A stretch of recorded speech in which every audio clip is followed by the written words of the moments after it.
On behalf of the Canada School of Public Service and the Federal Youth Network, I would like to welcome you all as participants to this event on career basics. To optimize your viewing experience, we recommend that you disconnect from your VPN and or use a personal device to connect to this session.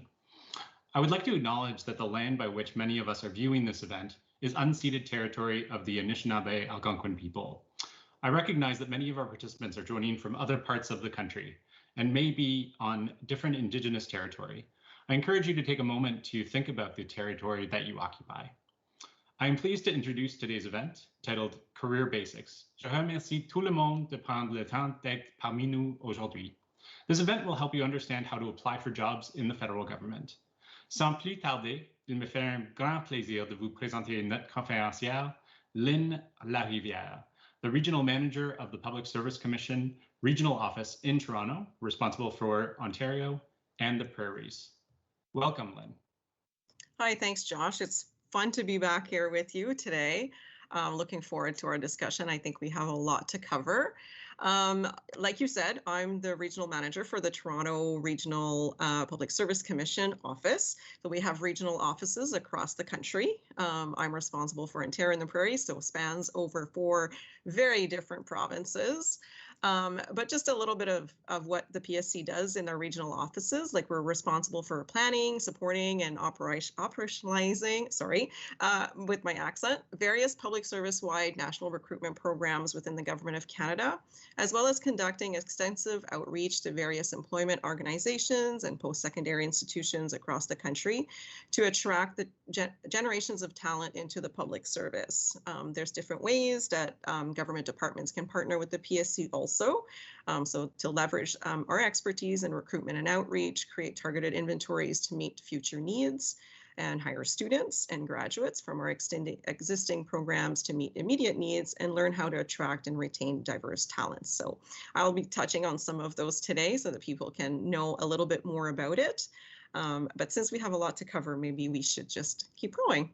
Yeah, absolutely. I think this will be an excellent discussion today. Just to frame sort of the structure of our discussion today. So we're going to start with a couple of introductory questions, and then we'll have some questions broken down by theme. So theme number 1 being before you apply to a job. Theme number 2 being the application process itself and the sort of technical aspects of that.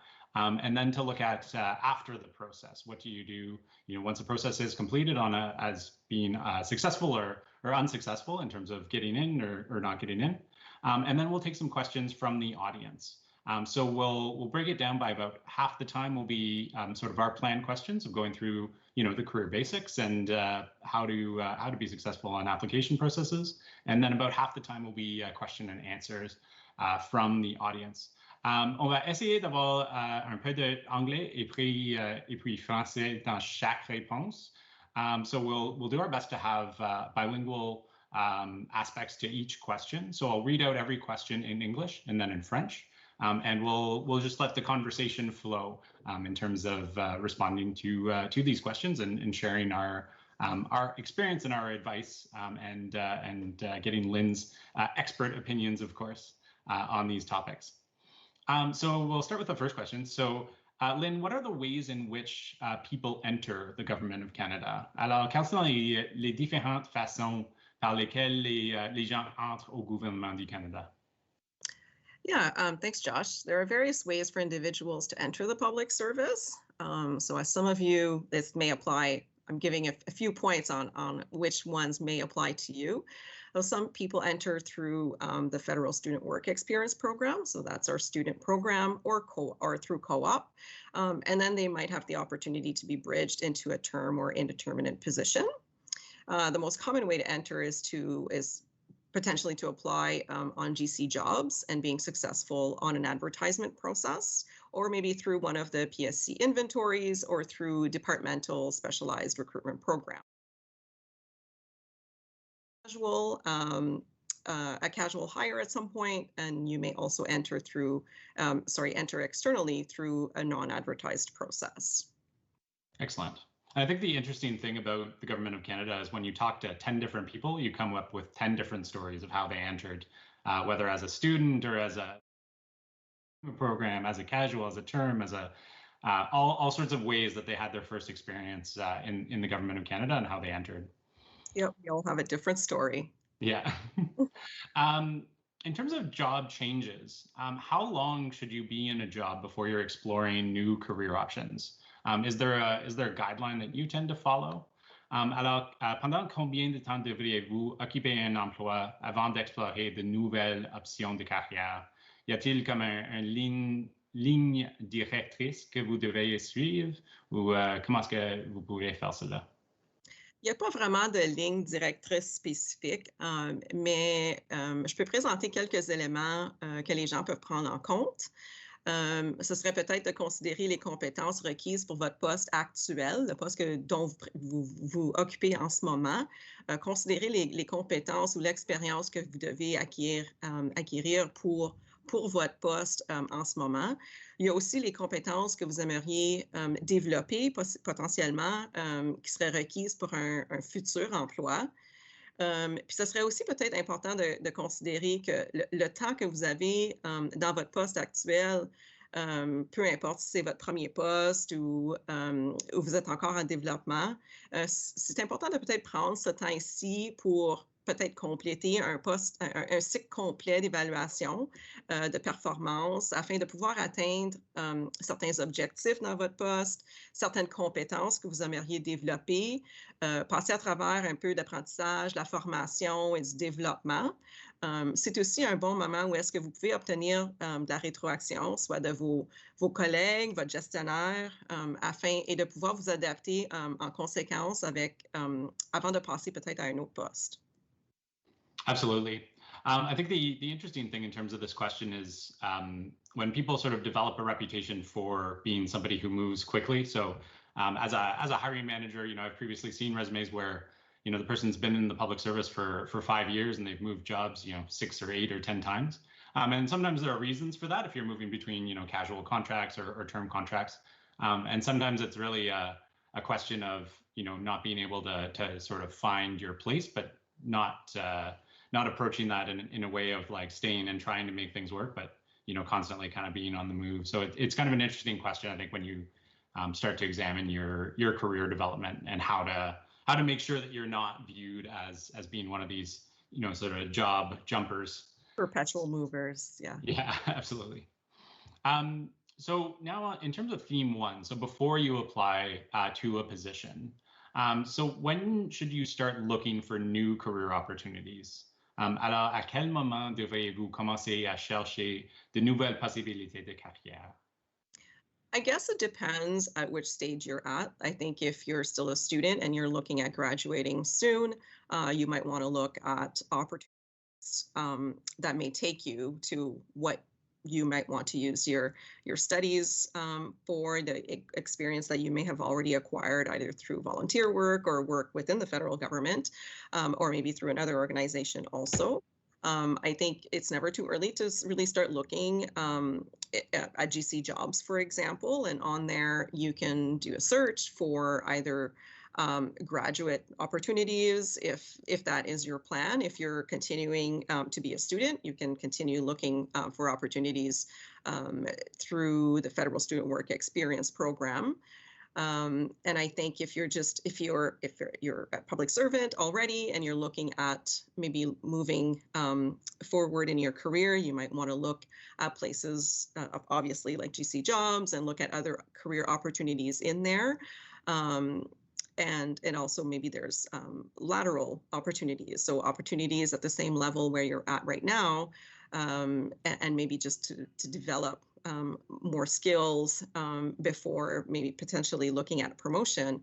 You can look at opportunities through GC Career Marketplace, and also perhaps developmental, deployment opportunities or developmental opportunities through GC jobs. Yeah, absolutely. Je pense que la chose la plus importante pour les carrières du gouvernement du Canada, c'est de faire votre recherche. Alors, si tu entres dans un poste, c'est entièrement raisonnable de faire des recherches sur qu'est-ce que vous devez faire pour aller au prochain niveau. So if you're looking at, you've come into a new job and you want to see what the next level requires. it might take you 2 years or 3 years or 4 years to develop those skills or gain education or other experience that will lead you to that post. But it's never really too early to start understanding what it is you want to do in your career. It might be too early to submit that application, but it might not be too early to do that research. Right. You can also have, conversations with your colleagues or your manager to talk about what, you'd like to do more perhaps in your current job, or maybe look for other opportunities where you can develop skills. But that's not just done through an actual position. You can be part of various committees in your organization and different groups that you can take part on. And also there's discussions on GC Connects and GC Collab and all of that too, right? So that's just all part of your research. Absolutely. Where should you look for new job opportunities? Alors, où devrez-vous chercher de nouvelles opportunités d'emploi? Yeah, you've already heard me talk about GC Jobs. So if you look at the GC Jobs website, you'll find various paths on ways to apply there. So for example, if you search for student jobs, it'll take you to FSWEP, which most of you probably already know. But then you can also look at graduate opportunities, and that will take you to post-secondary recruitment of policy leaders, and other opportunities too. You've heard me say GC Career Marketplace, so you can find that on GC Connects. You can have, there's various opportunities posted there for opportunities at level, micro missions, stuff like that. And people are resourceful. So some people may have already, heard of various Facebook groups. A lot of the functional communities have unofficial Facebook pages on there where some opportunities are also listed there. So all different ways. Yeah, and I think the Facebook groups are really interesting. So if you look on Facebook for some groups, I think one of them is GC Policy, Unofficial. And then there are various community groups, GC Communications, Unofficial, and people will kind of post if opportunities are available there. Sometimes it might be something that's at level, or if you're in a pool for another department, it's a good way to sort of market yourself and say, here's my situation, here's what I'm looking for, and you can also get kind of advice from people in that community as to how to guide your career, or if there are future opportunities in their area. So looking at the statement of merit criteria, so how should you read a job poster and statement of merit criteria to see if you fit what the organization is looking for, and also whether you're qualified for the job? Alors, comment devez-vous lire une offre d'emploi pour savoir si vous correspondez à ce que l'organisation recherche et si vous êtes qualifié pour le poste? Oui, dans les dernières années, vous avez peut-être remarqué des changements dans l'énoncé critères de mérite. So in English, that's the statement of merit criteria. So you may hear your manager or your colleagues talk about that term. But when you look at an actual job advertisement, so if I take an example from GC Jobs, any internal opportunity or external opportunity for that matter, the template all kind of looks the same. But what you want to pay attention to are a few specific things, and it's really important to read through. And sometimes it's just easy to kind of read through very quickly, and then you sort of miss some important details. The template that is used is not always super user friendly, and so there's some times where it's a little bit hard to bold some information and stuff like that. So that's why it's really important to read line by line of what it says on the job advertisement. But you'll see in any regular job advertisement, you'll see the closing date, and that's bolded. And that's really important because if you try to apply online beyond that date and time, you won't be able to apply. So that's really important to note. Another maybe important thing to note in that aspect is that if you are interested in applying to a job, maybe not, little tip is to not wait until the last minute to apply. Sometimes the system is busy, or you could run into some technical difficulties. So it's really important to kind of plan ahead and start your application early.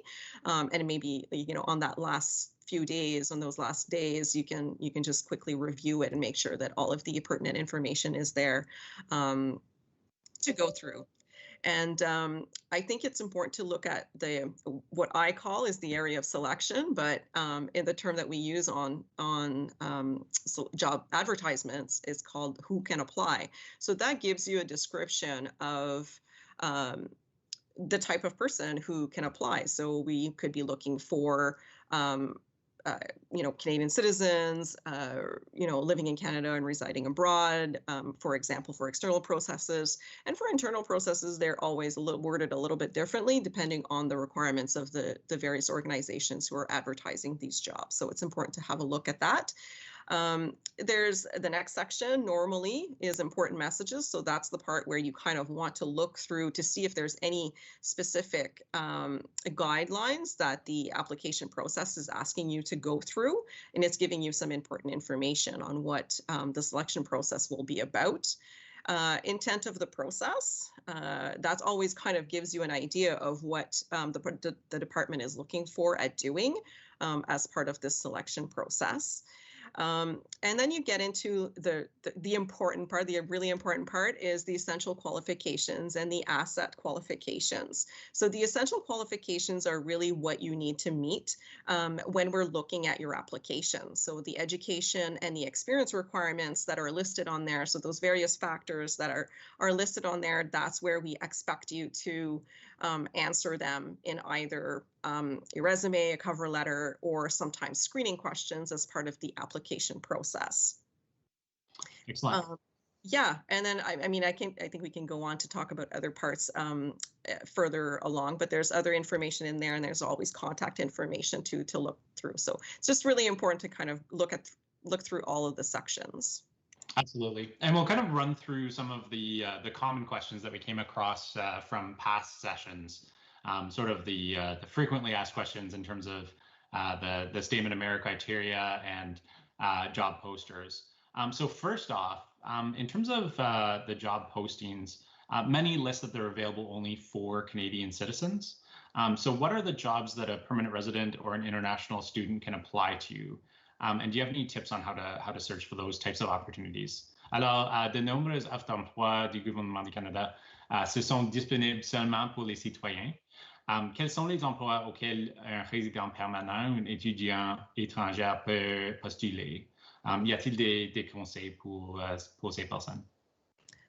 Yeah, for departments who fall under the Public Service Employment Act, preference will always be given to veterans, but then the preference will also be given to Canadian citizens. So that means if you demonstrate your skills better than any other Canadian, then the job may be offered to you.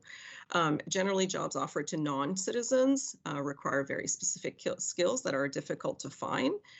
So not to say that it doesn't happen, because it's been happening more and more. So that's a good thing. It kind of changes the demographic or the look of our public service, but it's normally in situations where the positions are potentially hard to staff. But it doesn't mean that you shouldn't apply. You never know what could happen. Yeah, and oftentimes I think for that question, it's sometimes preference is given. Not a hard, you cannot apply if you're not a Canadian citizen. I would look to separate agencies where sometimes there's a bit more flexibility or specific needs there, such as at Canada Revenue Agency. Yeah. Yep. In terms of second language requirements, so this is a question I think that comes up all the time. So when do candidates need to meet the criteria that's posted? How do they know what level they're at? How can they get tested? And what if they don't meet the criteria? Alors, pour les langues secondes, quand dois-je répondre à ces critères? Comment puis-je savoir à quel niveau je suis? Comment puis-je me faire tester? Et que faire si je ne réponds pas aux critères? Oui, bon, c'est une très bonne question, puis on se le fait toujours demander. Donc, on va prendre peut-être quelques minutes à passer à travers toutes ces questions-là.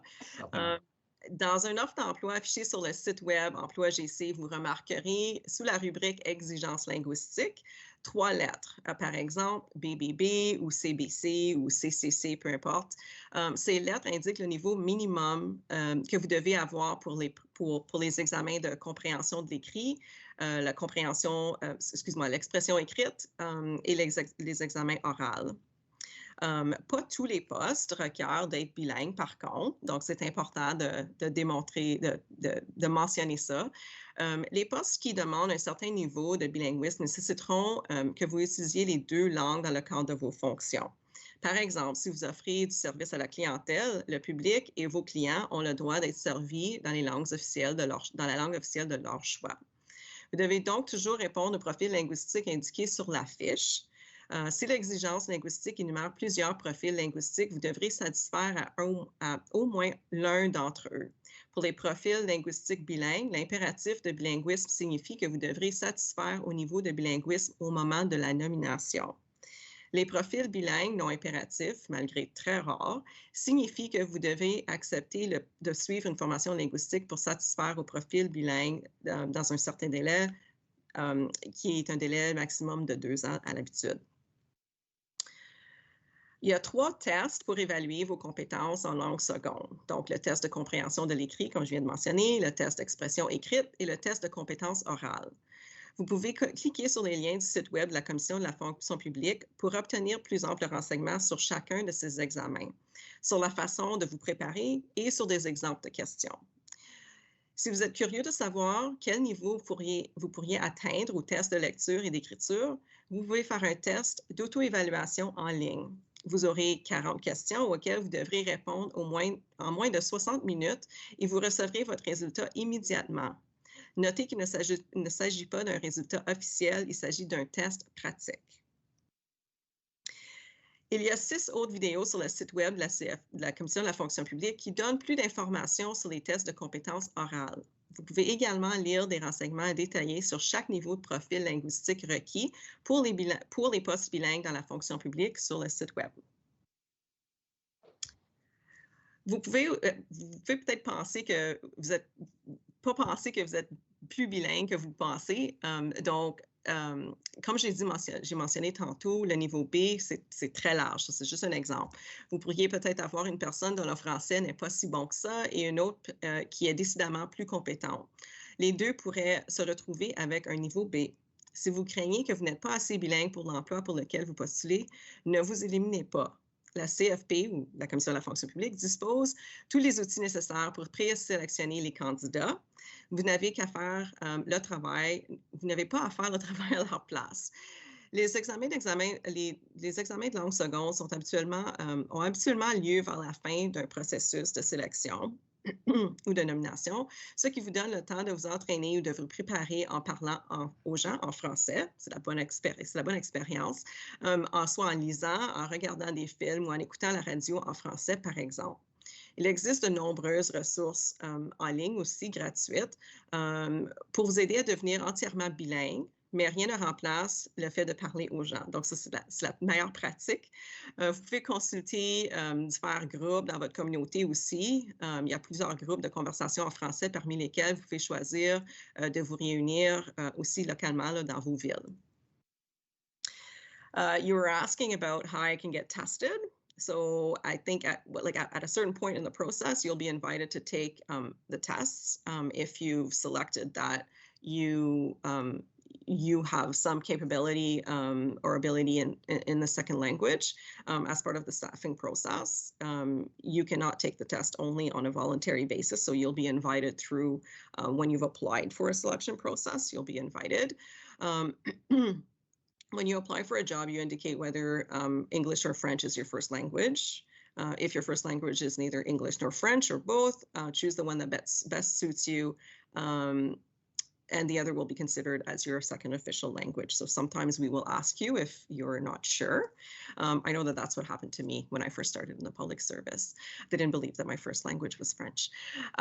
Just a little aside.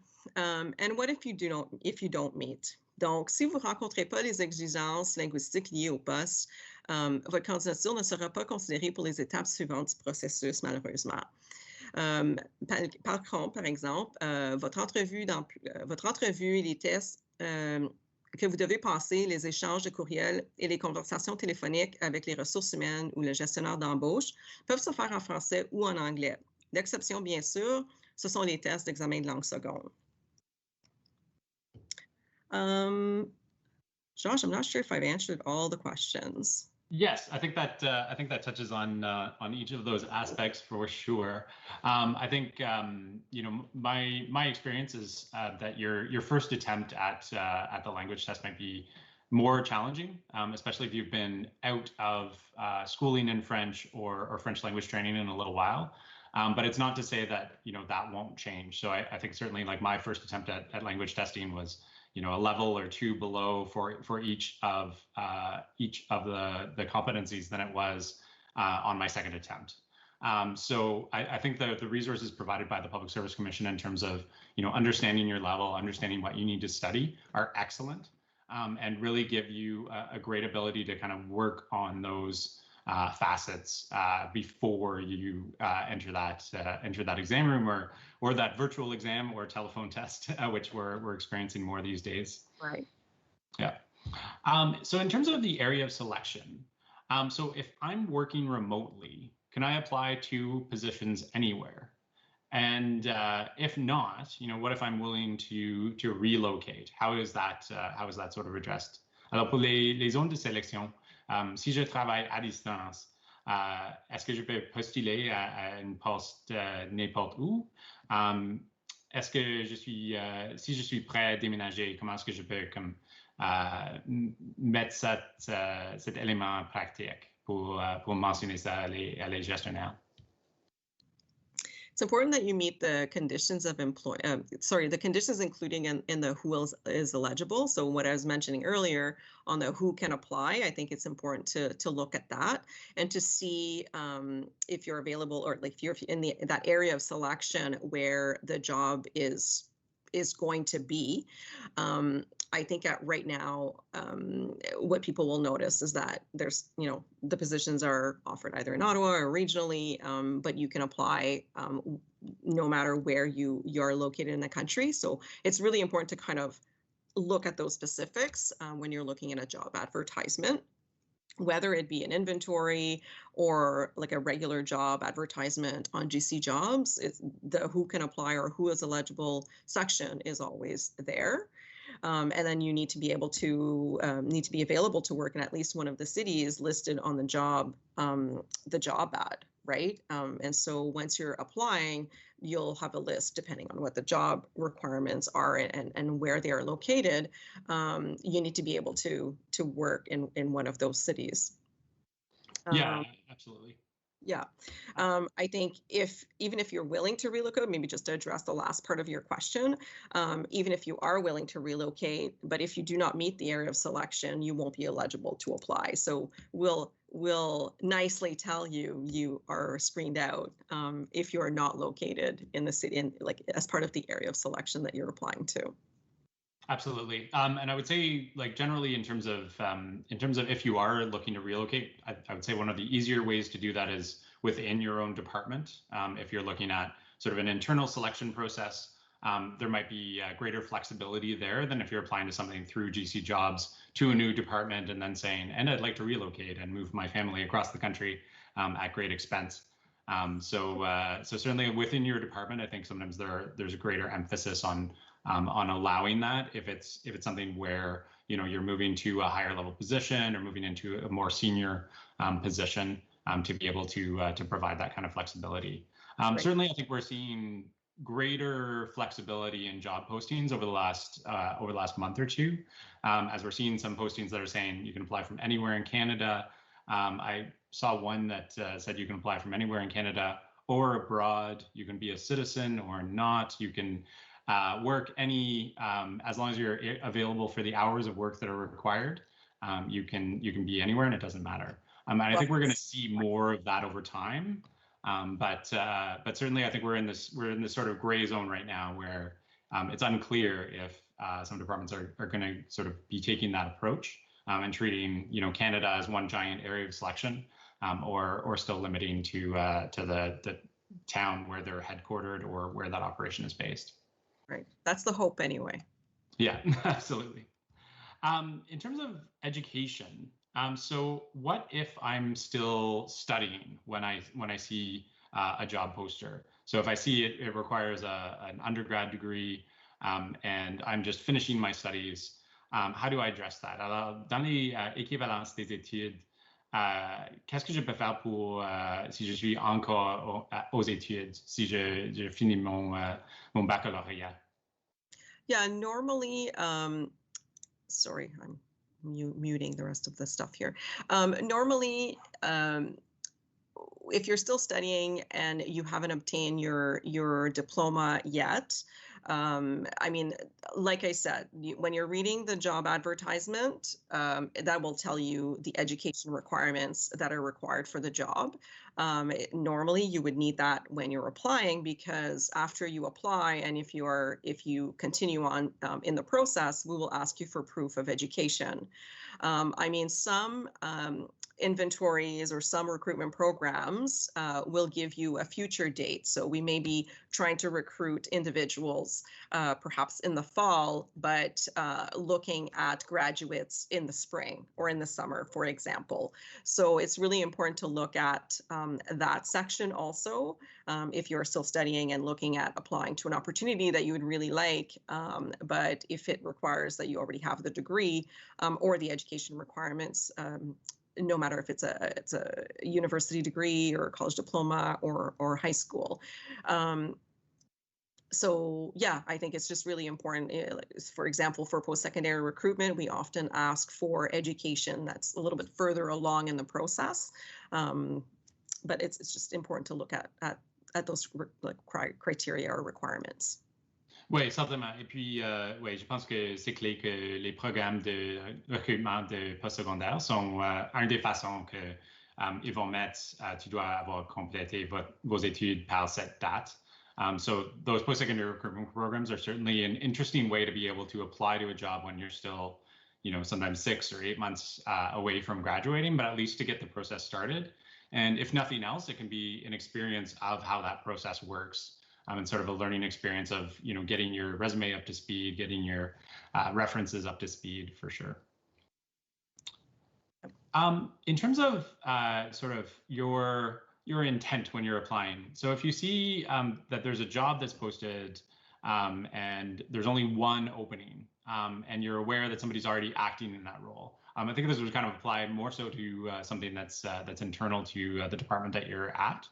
But should you still apply for that? I know I certainly have my personal belief on that, which I'll share after. But en français, est-ce que ça vaut la peine de postuler si c'est juste pour une ouverture et que quelqu'un occupe déjà ce poste à titre intérimaire? Well, I'm going to give you my personal opinion also. I think, my answer would be I would say so. Sometimes you may be making assumptions that somebody is already acting in the position. Perhaps somebody is already acting in the position, but perhaps the manager would still like to launch a selection process to be able to stabilize that position. So it doesn't mean that you cannot apply. You definitely should apply. Would be my opinion or suggestion for sure. I mean, you have nothing really to lose. The manager could decide to extend that position or that contract. So yes, why not? Yeah, absolutely. And I fully agree with you. Je pense que quand il y a seulement une poste et une personne qui est à cette poste d'une façon intérimaire, c'est entièrement possible que cette personne ne veut pas cette poste d'une façon permanente. Mais c'est aussi possible que vous pouvez devenir dans un pool pour cette position. So I think the idea of applying is really, are you a good fit? Do you meet the criteria? And it's entirely possible that you get into a pool for that position, you get staffed from it later, you get staffed to a different area, or you use that and leverage that pool to go on a Facebook group and say, hey, I qualified for this position, I'm in this pool, is anyone looking to hire someone at this level? And it can lead to future opportunities. Yeah, so definitely don't count yourself out. Yeah, perhaps if I could just add, like what I was mentioning earlier when we were going through the statement of merit criteria or the job advertisement, there's in the intent of the process, that could be clearly defined in there. So they may be staffing a position for a short term, like in acting, or perhaps they would like to stabilize that one position. But however, like you're saying, the pool or the process could be used for other positions within the organization or that directorate. So you never know. So it probably would be good to apply and see how far you can get along into that process. Absolutely. We'll address this a little bit further on, but we've started bringing up the topic of kind of a selection pool. So maybe you could just review for us sort of how that works in terms of the basics of being in a pool and what that really means. Sure. Yeah. I think just maybe to expand on what we just said, you're selected for you passed all of the stages of the selection process. You went through, written exams, for example, an interview, reference check, and then the department tells you that you've qualified. However, that you may not be the chosen person at this time, or perhaps they decided not to appoint anybody at this time. But the pool is active, and they will be looking at it in the future, or perhaps it could be available to other departments to make appointments from. Whatever the reason or whatever the future intent of that process or that pool is, what that means for you is that you could pass along this information to perhaps another manager or someone through your network that you're perhaps currently working with, or someone else who you may know that may be looking for to staff a future position or staff another position, and you can tell them that you've qualified at a certain group and level, and that you're available to be appointed at that level. You could also share that information, like I was mentioning earlier, GC Career Marketplace. It's another good spot to kind of, sell yourself a little bit and say, what you're willing to what you're looking for, and that you've qualified in a certain process, and persons and other departments can appoint you through that way. So these are all just maybe a few ways to kind of leverage your qualification in a process or in a pool. Yeah, absolutely.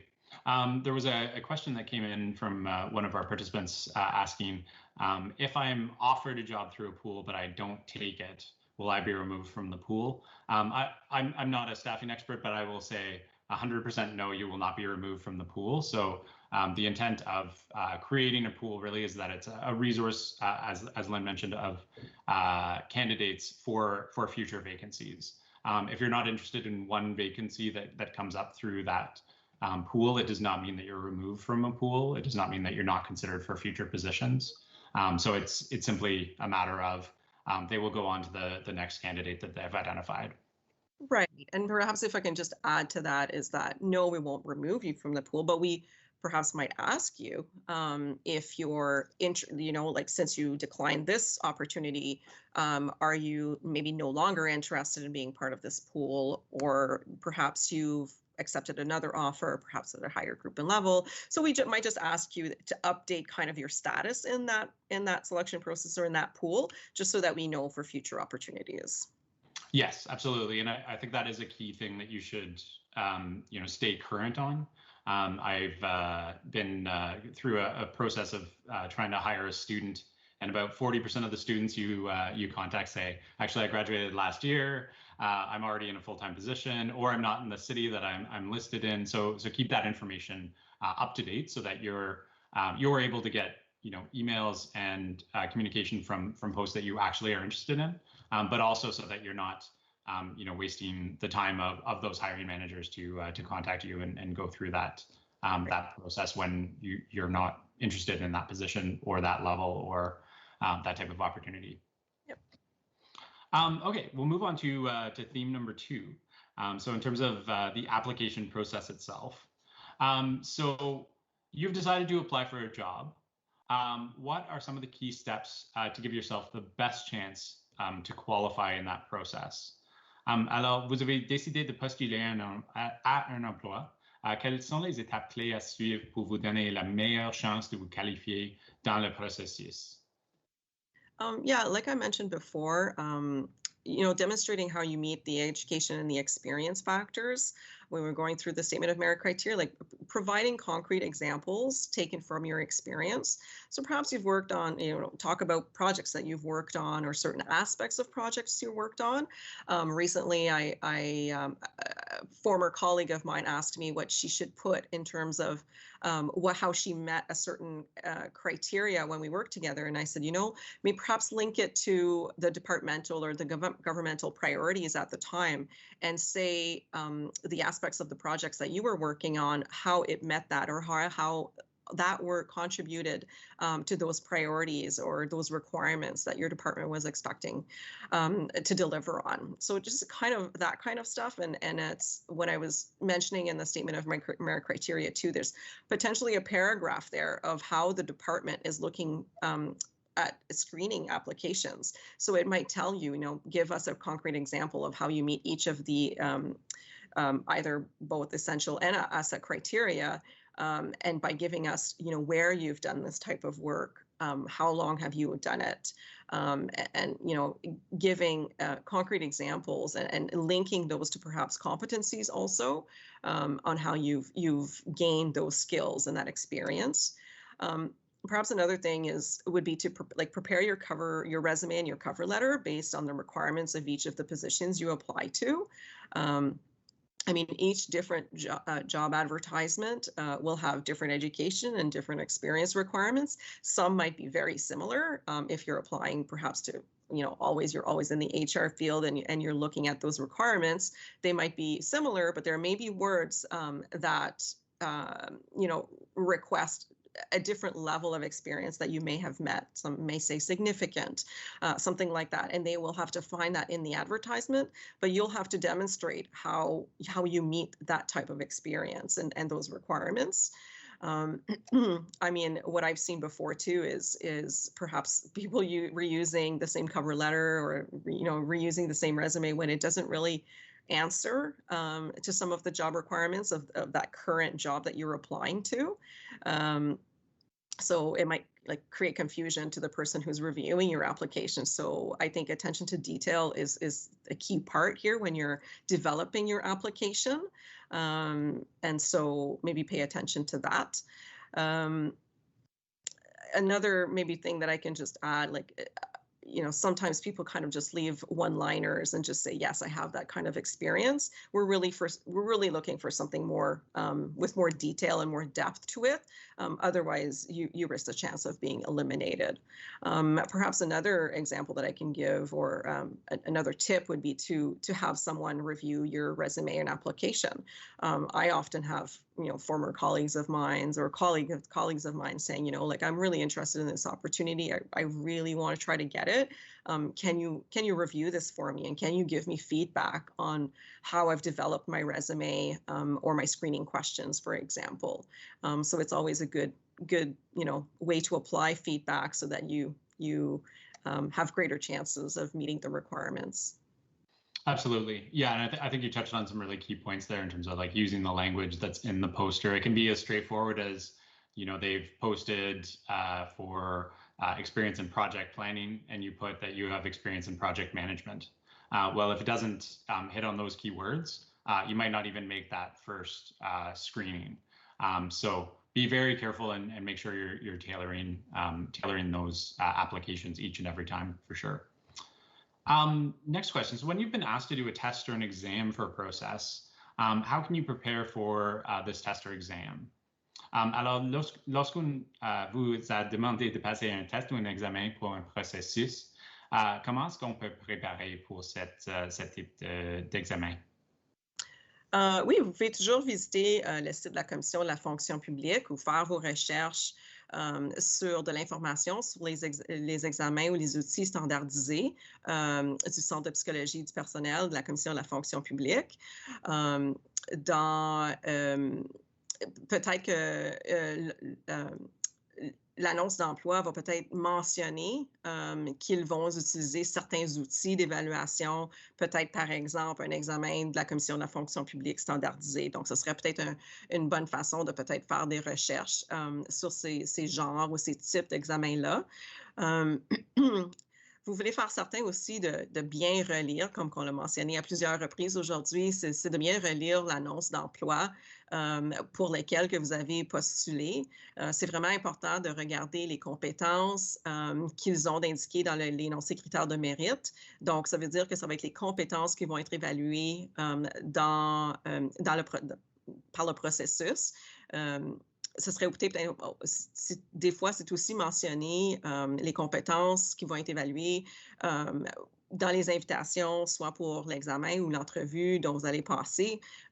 C'est important de peut-être faire des recherches sur ces compétences-là, peut-être faire des recherches sur la définition des compétences, peut-être les indicateurs, les divers indicateurs pour ces compétences-là. Vous pouvez trouver de l'information là-dessus sur le site du Conseil du Trésor aussi. Donc, vous allez entendre parler des compétences clés en leadership. C'est peut-être l'ancien terme, mais en tout cas, vous pouvez quand même trouver l'information là-dessus sur le site du Conseil du Trésor. Puis aussi, il y a diverses définitions. Peut-être votre ministère a même un dictionnaire de définition des compétences que vous avez dans votre ministère. Donc, c'est juste vraiment important de faire les recherches. Oui, certainement. So next question, in terms of interviews, so they're certainly evolving and certainly highly evolving during this time of COVID-19 and the pandemic. Can you share some tips about how to approach an interview, so whether it's in person or virtually? Alors, les entrevues, ça évolue certainement avec le temps, mais certainement pendant la pandémie. Pouvez-vous nous donner quelques conseils sur la façon d'aborder une entrevue, que ce soit en personne ou que ce soit virtuel? Yeah, it's a bit like I mentioned before, though. I think preparing either way, whether it's virtual or in person, and although, however, today it's more virtual than in person, but I guess it just depends on where you are in the country. But you prepare by looking at the statement of merit criteria and thinking of examples of how you've demonstrated these competencies in your work or volunteer experience in the past or in your current job. I think preparing examples before you get to the interview is really important. You never know what kind of question you'll be asked, but they'll be linked to competencies, and you'll probably be made aware of which ones those will be. So you might want to prepare yourself with examples linked to those competencies. I think virtually, I think some departments, I've heard from colleagues of mine in other departments where they've been asked to prepare video assessments or video interviews in selection processes that they're part of. I personally have no experience with that other than perhaps virtual interviews through MS Teams and stuff like that. But I don't think virtually, other than maybe the technical aspects of it, you would still need to prepare based on the competencies and finding examples and related to those and be prepared to talk about those. Absolutely, and I think you kind of hit on the key points there, that it's not a completely different approach for a virtual interview. It's getting those technical aspects figured out. So don't take an interview while you're going for a run, or when you're in the middle of a busy place. But setting yourself up for success, similar to how you do so with an interview in person. Absolutely. Next, in terms of references. I think this is a big factor, and I get reference. I've been in a hiring or a manager or a team leader of probably 130 employees in my career. So I get reference checks fairly frequently. I'd say every couple of weeks. I get somebody who asks me to be a reference for them. But how do you select your references? How can you kind of prepare those references? And what can you do if you don't wish to provide your current supervisor as a reference? Alors, comment est-ce qu'on peut sélectionner nos références? Comment est-ce qu'on peut les préparer pour cette expérience? Et puis, qu'est-ce qu'on peut faire pour, si on ne souhaite pas fournir notre superviseur actuel comme une référence? Yeah, Josh, it's a little bit two-parter kind of answer, right? So if you're asked for references, you should probably provide references who are able, and again, I've repeated what 4 times now. Look at the competencies that are a part of the statement of merit criteria that for the job that you've applied to. They will be linked. The reference check will be linked to those competencies and the things or those abilities or whatever we're looking for on the statement of merit criteria. And you want to be able to find examples who will be able to answer with concrete examples potentially of how you've met those competencies or the work that you've done before linked to what they're looking for. And oftentimes, and myself too as manager, I look at references and it sometimes doesn't really get into what I'm really looking for. The reference can say, oh yes, the person has great personal suitability, they're a great team player. Okay, but the person has done what exactly to show that they were, a great team player? Sometimes, and then the second question that you asked was, how do you prepare your references?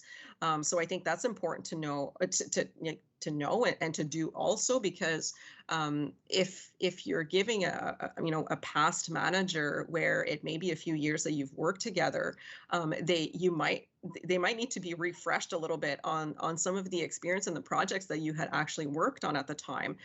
So maybe you want to be able to highlight some of the things that you'd like them to point out, and that may ring a bell for them, and they'll be better able to answer on those specific competencies by using those examples. And you probably want to provide to your references some information on the job that you've applied to, where it is, what will it be doing, and stuff like that, so that they can use perhaps some of the knowledge that they have of you and when they worked with you to be able to submit that in the reference check also. Absolutely. So now the most difficult question of theme number 2. How long can a process take? Alors, combien de temps peut durer un processus? Yeah, it is probably a very touchy question. If you're part of the public service already, you've probably heard about, a lot of discussions on time to staff, and you've probably, or if you're a new public servant or you're trying to get in, you've probably heard that, oh gosh, it takes a really long time for their selection processes to happen. Well, I think the answer for that is it depends, and that's a purely HR response to that. But it is true. You can be part of selection processes that, take no time at all. I think some departments excel at that, and others are just trying to kind of get themselves up, kind of speed it up a little bit by working with their various, partners internally with HR and all of that to be able to get their processes run a little bit quicker. If I give examples like, if you apply to or are interested in a deployment opportunity, so something at level already, it could potentially take no time at all. It could take a matter of weeks and not months, right? If you're applying to perhaps a post-secondary recruitment inventory or program, you hear it right in the name. So if it's an inventory, it means that you're kind of, putting all of your information in a system where whenever other departments or that organization will have needs at that level, you may be selected. So you may be referred and then perhaps screened, or perhaps not. So then you may be in there waiting a little bit longer than what if you would be applying to a specific job opportunity. And again, for specific job opportunities, the timeline could really depend. It could be, a few short months to many more months. But it really depends on what you apply to, which organization, what the needs are. Is it something that's really relevant to the day? Is it, perhaps right now, like, is it COVID related? Perhaps a process for that might, go a little bit quicker, depending on the situation, really, right? And so it really just depends. Absolutely. So we'll do one more question, and then we'll go to the Q&A. On theme number 3, so in terms of after a process, so I think we've kind of talked through in terms of what is a pool, how do you get into a pool, how do you leverage a pool afterwards. So on the other hand, if you're not successful in a process, how can you use that as a learning opportunity? So how can you be successful on a future process? I'll say that personally, I think this is one of the greatest qualities of the Government of Canada's hiring process, is feedback and being able to understand, how you can improve going forward. Alors, si vous ne réussissez pas dans un processus, comment pouvez-vous utiliser cette expérience comme une opportunité d'apprentissage? Right, so you've hit it in between there. I think if you've applied to an internal process, you have right to informal discussion, and with that informal discussion, you take that time to look at or to discuss with the hiring manager, perhaps, maybe the missing information. I know in my case, I try to ask for informal discussion as often as I can in a selection process. And I try to use the nitty gritty that I may have forgotten to say. Maybe I've repeated something, but then omitted something else that was really valuable for the manager to hear. So then next time I can make a note of that and try not to forget that in the example that I would have prepared for. In terms of external processes, you could request feedback. Departments are not obligated to provide feedback in external processes, but oftentimes they might even offer it. But if they don't, you can ask. It might not be, the feedback may not be in as much detail as informal discussion, but you could still get maybe some valuable feedback on what to do next time. So what you want to keep doing is, always keep applying, obviously, and look for other opportunities. You have an entire career to grow and develop into. You never know what could come up by continuing your search and by talking to people. So you always want to kind of get that sort of feedback, whether it is through informal discussion or in your current job, in order to be able to use that to move forward. Absolutely. So we'll now move to taking questions from the audience, and I see we've had many questions coming in already. So we'll do our best to address questions that are a little bit sort of universal and less sort of entirely specific to one person's sort of situation, but stuff that's sort of applicable to the entire audience that we have with us today.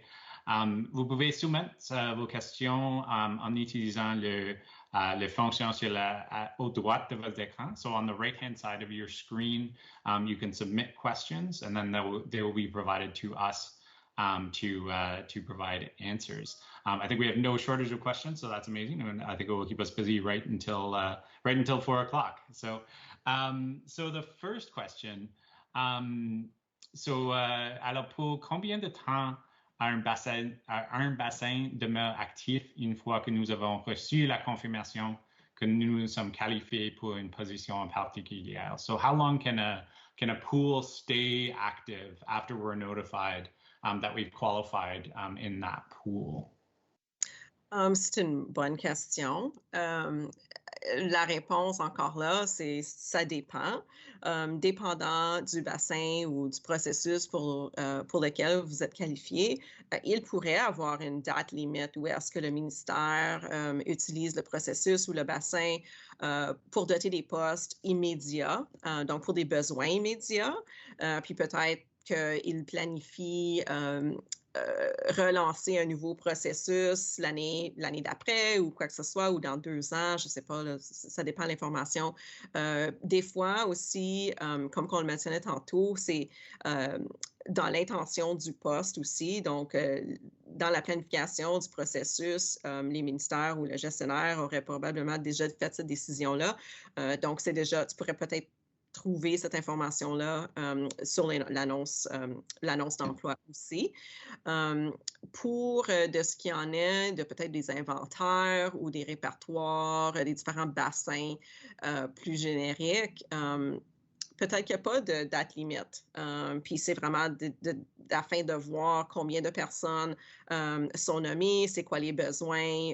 Si c'est un bassin national, peut-être que c'est les besoins dépendants. Peut-être qu'il pourrait avoir des besoins pour plusieurs années. Sinon, c'est peut-être toujours de regarder. C'est pour ça que c'est important de garder votre information à jour si vous faites partie d'un bassin aussi. Puis aussi de continuer à regarder les possibilités d'emploi afin de voir si jamais un nouveau processus est lancé pour le même genre de poste ou quoi que ce soit. Absolutely. And I think you hit the nail on the head that it entirely depends. I think the longest I've been in a pool is 4.5 years, and that was for a department where there tended to be staffing needs at the manager level frequently because they weren't able to staff a lot of positions indeterminately. So they would end up sort of extending the pool because they were still getting candidates from that pool. So it really depends in terms of the pool you're in, but part of that is staying up to date in terms of your information. So if they contact you and say, "Are you still interested in being a part of this pool?" You need to respond, and they'll provide you generally with a date to respond. Otherwise, you can be removed from a pool if they're looking to extend it. But certainly key to kind of stay on top of the pools that you're in. I personally keep a spreadsheet of what have I applied to. Where am I in that process? Am I in the pool? What's the pool number? What's the last status update on that? Just to stay, if you're applying to 8 or 10 or 20 positions, to kind of stay on top of that information. Absolutely. Yep. Great. Next question. So how long should your resume be? And how far back should the experience go? This might be another. It depends, and it really depends, I think, on the place in your career. I've seen students who had 6-page resumes, and I've seen people with 20 years of experience who had a page and a half. And sometimes neither of them was better than the other in terms of that format. But what are your thoughts, Lynn? Alors, quelle longueur de résumé est trop et quelle longueur est trop court? Je pense que je peux peut-être donner un exemple personnel, and then I can go into perhaps more of the actual answer. Last few years, I had a colleague of mine review my resume. She wanted an example of a resume.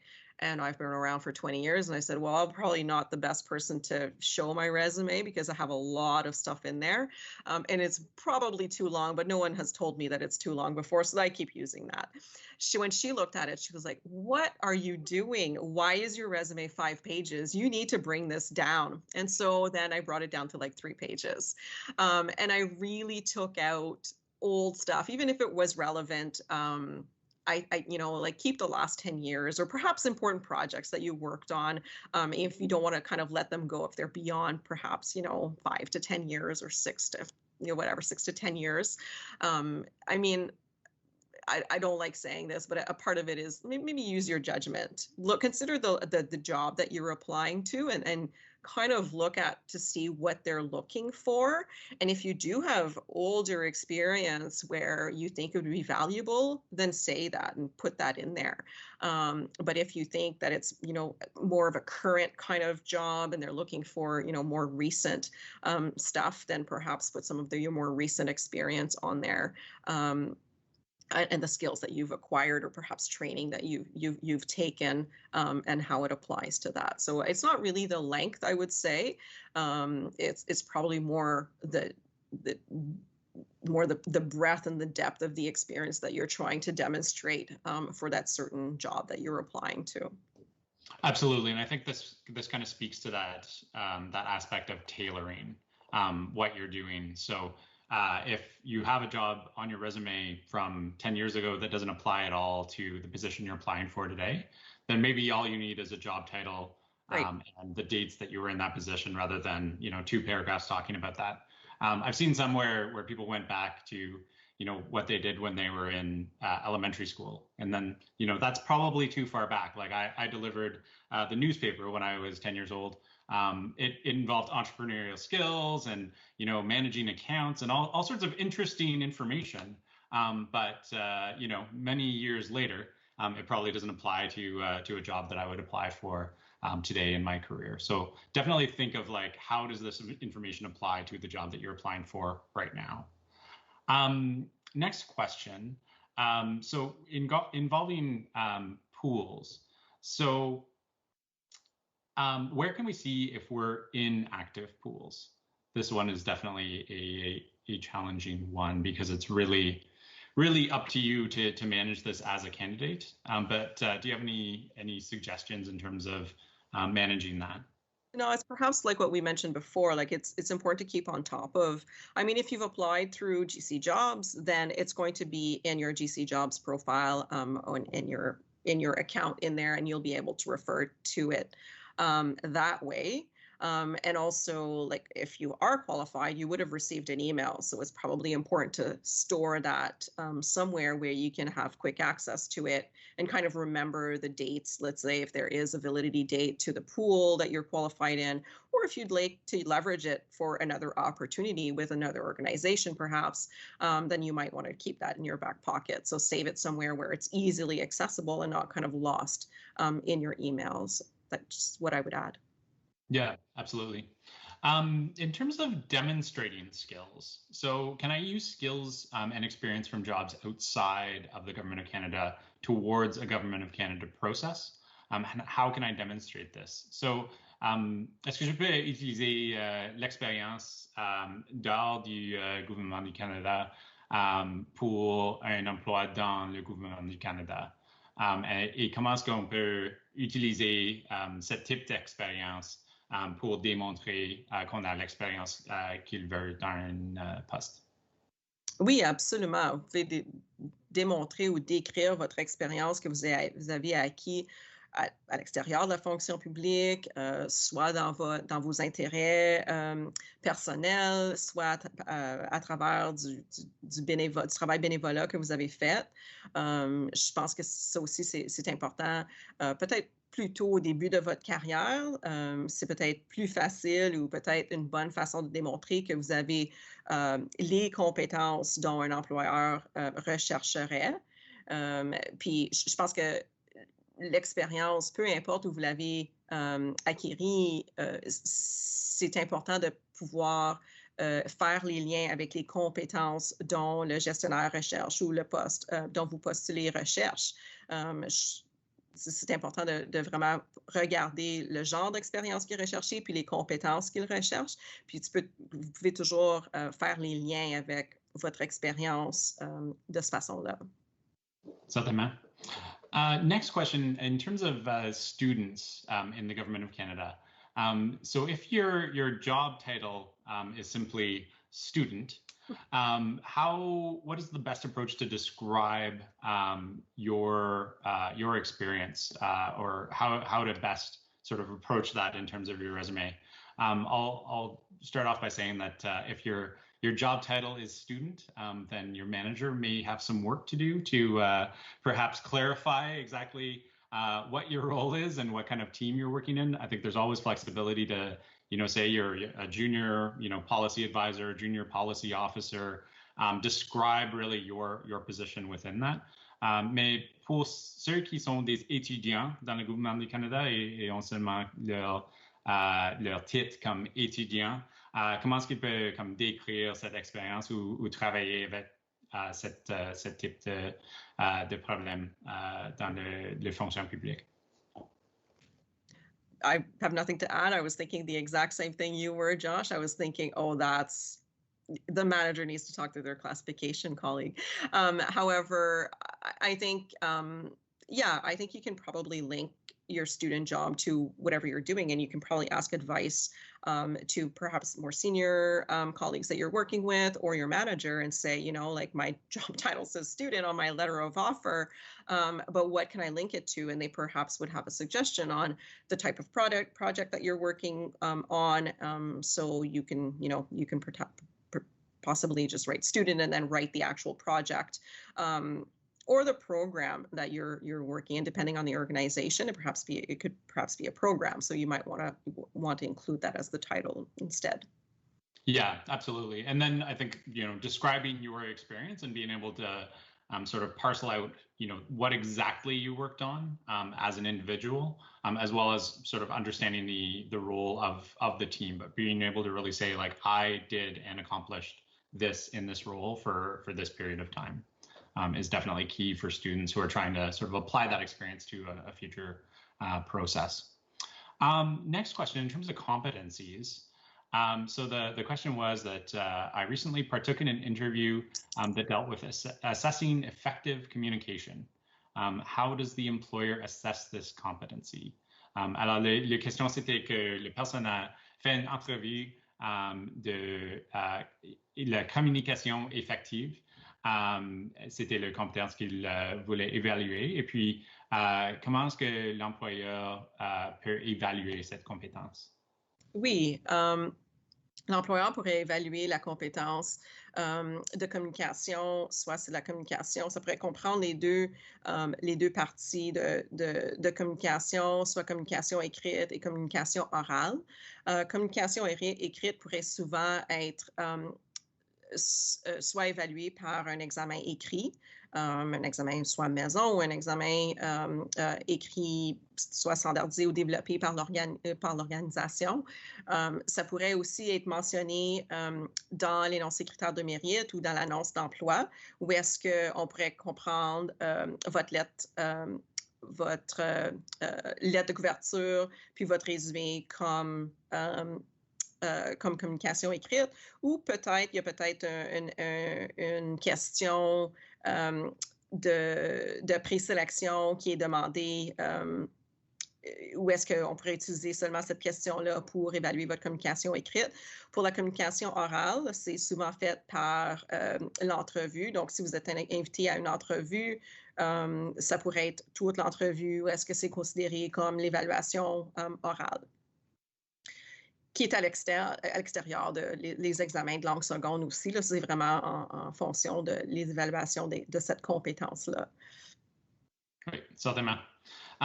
Next question is in terms of employment equity. So how is employment equity used in a selection process?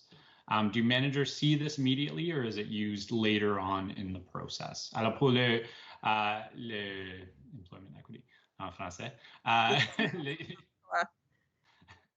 Parfait. Est-ce que c'est utilisé de façon immédiate? Est-ce que les gestionnaires ont l'habilité de voir cette information ou est-ce que c'est plus tard dans le processus? Oui, c'est une bonne question.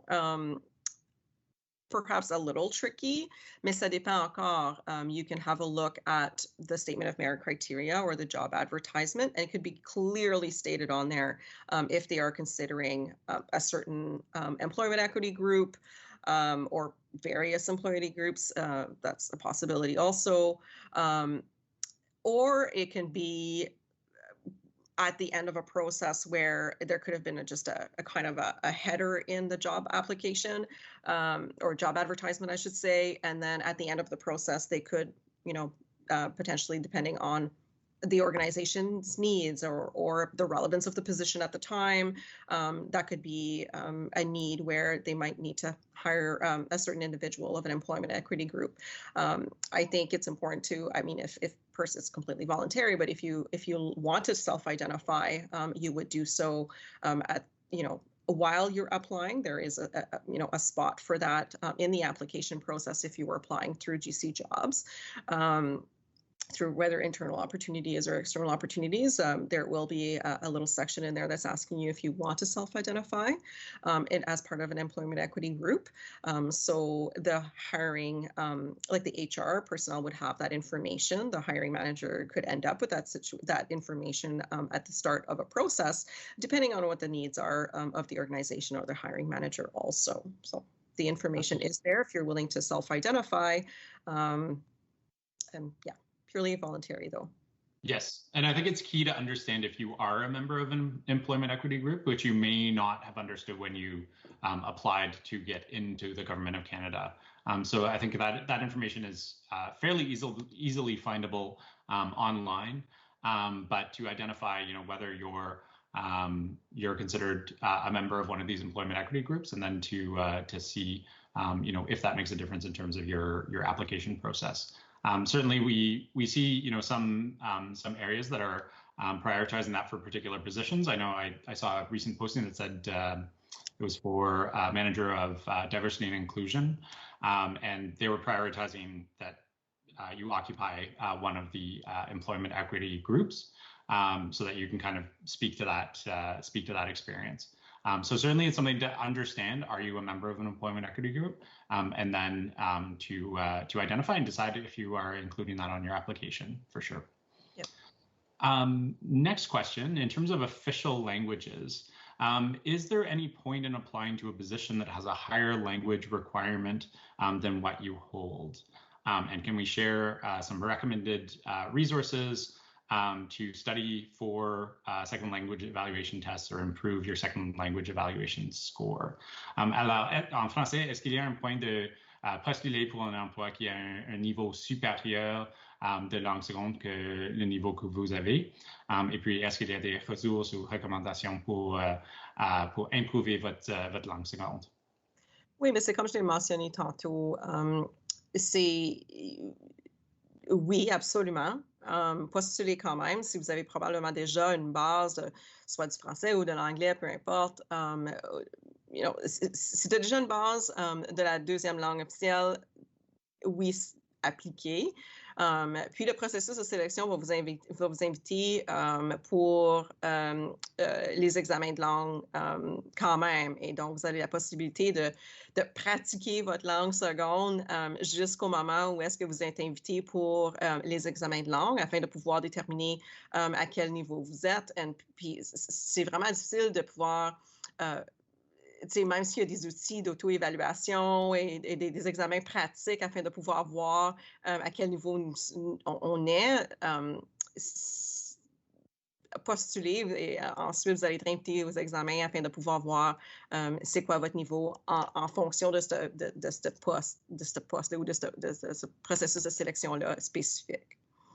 Absolutely. And I think my only advice to contribute there is that make sure you're not kind of wasting your own time applying for something that you're fully unqualified for. So if you have a beginner level of French and you're trying to improve and you see a position that posts and says, CBC or, advanced in reading, advanced in oral proficiency, and intermediate in writing, there's not really a point in you applying for that position because you're too far away from meeting that criteria. And chances are you're not going to have a day where you channel your inner sort of goodwill hunting and, become proficient at that language to a much greater degree than you were the day before.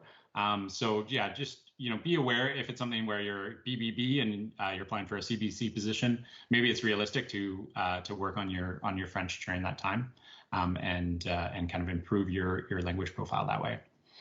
Next, we have a sort of long question. So, Lynn, I'm hoping you see this in the chat as well. I recently had an interview for a better position. And just to clarify, I don't think there are better positions. I think there are better fits. But a better position at another department, which is a non-advertised. I followed up a week later and they said they still had not contacted my references, but intended to do so soon. How long should I wait before following up a second time? Or should I even follow up again? I know these things can take time in government, but I want to show that I'm still very interested and eager. Alors, les questions, c'était par rapport à une poste particulière, et puis le personne veut savoir comme est-ce qu'il peut comme contacter le gestionnaire? Est-ce qu'il peut avoir un peu plus de contact pour démontrer qu'ils sont intéressés? Ou est-ce qu'il y a comme des règlements ou des conseils par rapport à cela? I think my answer to that would be, I think if you have already interviewed and they are interested in you, I think it's just a matter of time. I think they will get to it. I think there's, I recently explained this to a friend of mine too. It's just, I don't want to say the time that it takes, but there are various things that are happening internally in departments. It could be, just resource-wise, it could be a person might be sick and we don't have another person who's contacting the references. It could be for financial reasons. There could be multiple reasons why we haven't continued on. Maybe perhaps different approvals that we're waiting for, depending on the climate or the organization. Perhaps, anything could happen in an organization. So I think in terms of the timing where you want to follow up, I think just sending, a quick note to say, I'm still interested. I'm just, I'm just afraid that I may have missed an email. Just, seeking, continuing to seek my interest in this, and please contact me and make sure that your contact information is up to date also is really important. I think it's really all I could say for that.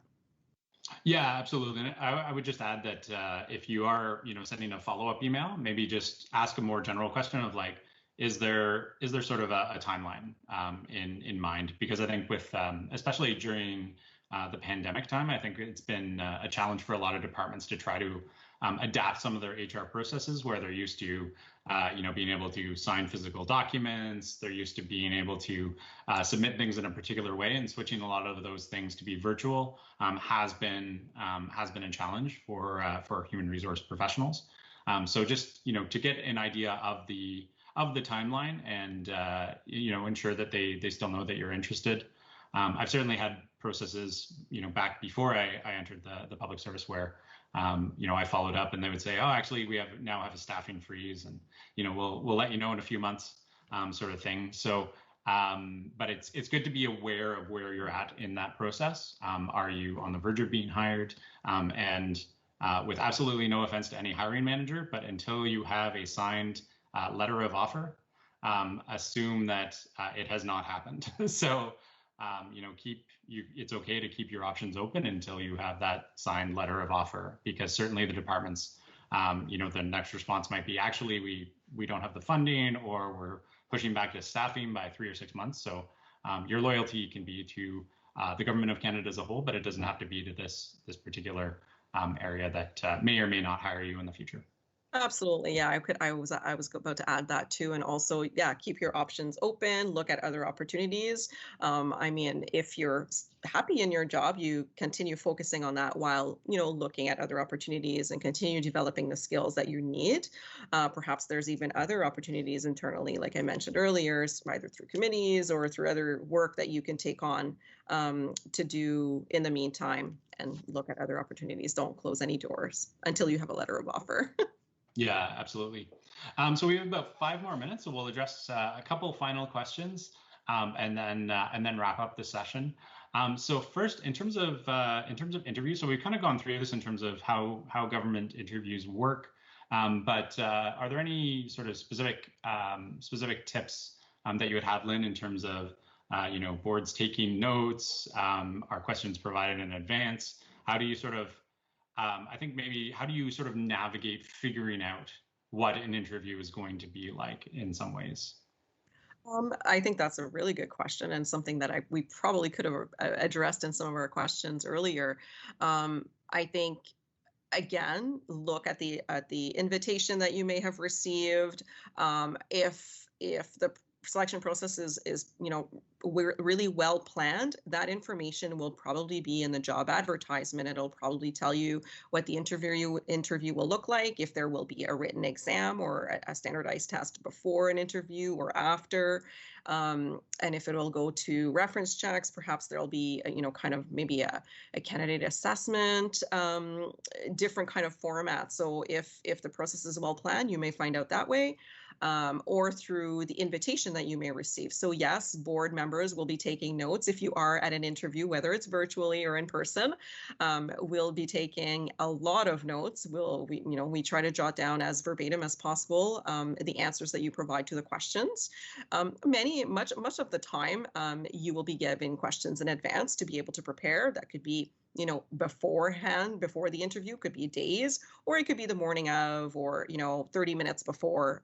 So the invitation will say that for whatever you're going through, whether it's an interview or a test.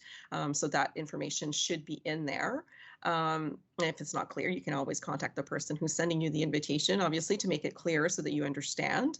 And yes, if there's presentations, or if it's like a simulation process, it should be stated in either the advertisement or the invitation. Absolutely. So now our final question.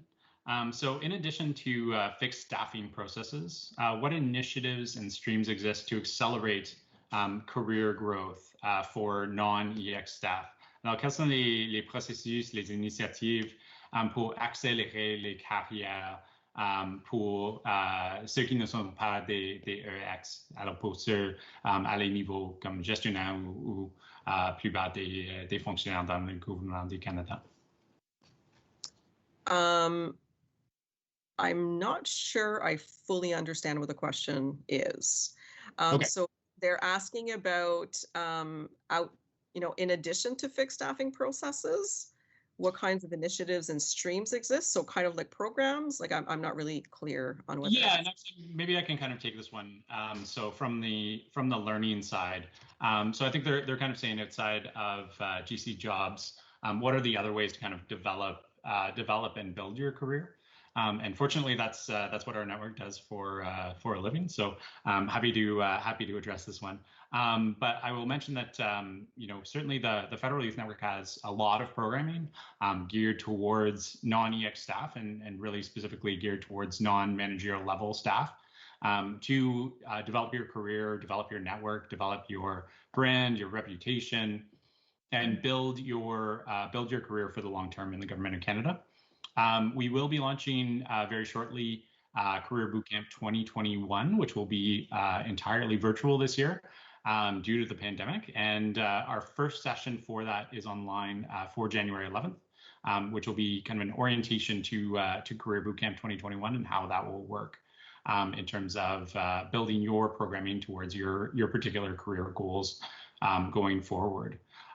Certainly, I think there are a host of other programs in the government of Canada as well to build your career. One of those is the free agent program, in which you can build kind of a non-traditional career in the government of Canada. Various development programs like the cross-functional network that's done by the policy community, if that's something you're interested in. And really, there are a whole host of resources and tools to help you develop your career in the government of Canada. And we have many of those tools available on our wiki site, which we'll provide a link to in the follow-up email to all of our learners. But certainly there's no shortage of places to find information about your Government of Canada career. I think our session today highlighted kind of the basics of that, like how to go through a process, how to figure out how an interview will work, how to figure out if you're qualified for a position. Yeah, there are definitely many resources that you can access going forward.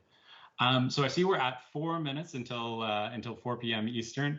I would like to say a huge thanks to Lynn for sharing your experience with our learners, sharing the Public Service Commission's information and your information, I think it's been incredibly helpful to those who attended today. And I think we see by our registration numbers that there were a ton of really engaged and interested people online today.